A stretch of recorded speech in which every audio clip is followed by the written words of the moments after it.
Hey everyone, welcome back to our channel. Today, we're diving into a topic that's super important for many Texans: how to apply for Medicaid in 2025. If you're dealing with healthcare costs and wondering if you qualify, you're in the right place. Let's break this down step by step so you can get started right away. First off, what's Medicaid? It's a government program that provides free or low-cost health coverage to eligible individuals and families.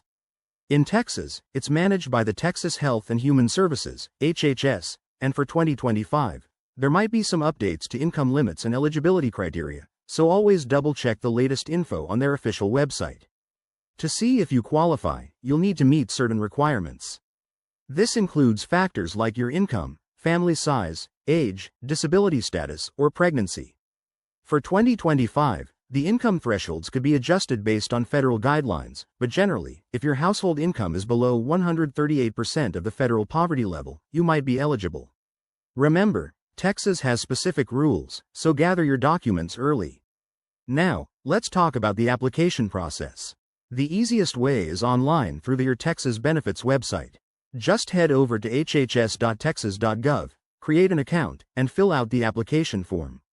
You'll need to provide proof of identity, such as a driver's license or social security card, proof of income like pay stubs or tax returns, and residency documents like a utility bill.